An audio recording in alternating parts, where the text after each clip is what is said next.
Friends, சுவையான soya beans அருமையாக ready. நாம் வேக வைத்து செய்வதால் விரைவில் வதங்கி வந்துவிடும். நாம் சுவையான சோயா பீன்ஸ் பொரியல் செய்வதற்கு சோயா பீன்ஸை தோல் நீக்கி எடுத்து விடலாம். சோயா பீன்ஸ் தோல் எடுத்த பின் குக்கரில் வேக வைத்து எடுத்து விடலாம். குக்கரில் 2 விசில் வைத்து பின் தாளித்தால் தான் நன்றாக வெந்து வரும். நாம் சோயா பீன்ஸ் மூழ்கும் அளவு தண்ணீர் சேர்த்து சிறிதளவு கல் உப்பு சேர்த்து விடலாம். சோயா பீன்ஸுக்கு தேவையான உப்பை சேர்த்து விடலாம். 2 விசில் வைத்து எடுத்தால் சரியாக வரும். ஃப்ரெண்ட்ஸ், சோயா பீன்ஸ் நன்றாக வெந்து வந்துவிட்டது. நாம் தாளித்து விடலாம். ஃப்ரெண்ட்ஸ், நாம் சோயா பீன்ஸ் தாளிப்பதற்கு தேவையான அளவு எண்ணெய் ஊற்றி விடலாம். எண்ணெய் காயவும் கடுகு உளுந்து சேர்த்து விடலாம். 1 ஸ்பூன் ஜீரகம், அரை ஸ்பூன் சோம்பு இவை பொரியவும் நறுக்கிய வெங்காயத்தை சேர்த்து விடலாம். வெங்காயம் இந்த அளவு வதங்கவும் தேவையான அளவு தூள் உப்பு சேர்த்து விடலாம். நம் சோயா பீன்ஸ் வேகும் போது உப்பு போட்டுதல் இந்த அளவு உப்பே சரியாக வரும். நாம் கறிவேப்பிலை சேர்த்து விடலாம்.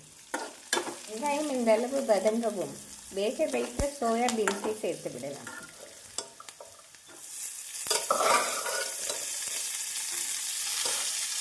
சோயா பீன்ஸ் வெங்காயத்துடன் இந்த அளவு வதங்கிய பின் 1 ஸ்பூன் மஞ்சள் பொடி, 1 ஸ்பூன் குழம்பு மிளகாய் பொடி நாம் நன்றாக மிக்ஸ் செய்து மீடியம் ஃப்ளேமில் 1 நிமிடம் வைத்து விடலாம்.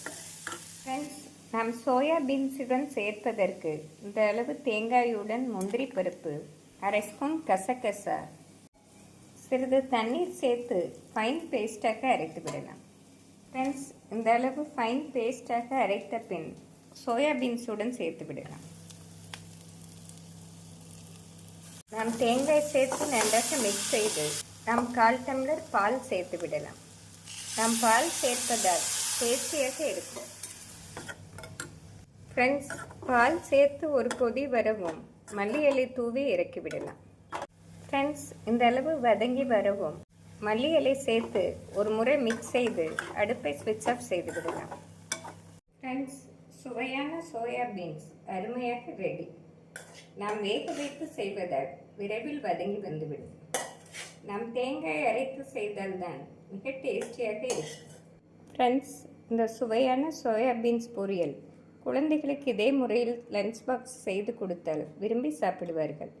நாம் வெறும் தயிர் சாதத்துடன் இதை வைத்து சாப்பிட்டாலும் அருமையாக இருக்கும். ஃப்ரெண்ட்ஸ், இந்த சுவையான சோயா பீன்ஸ் பொரியலை செய்து பார்த்து எப்படி இருக்கிறது என்று கூறுங்கள். Thank you friends.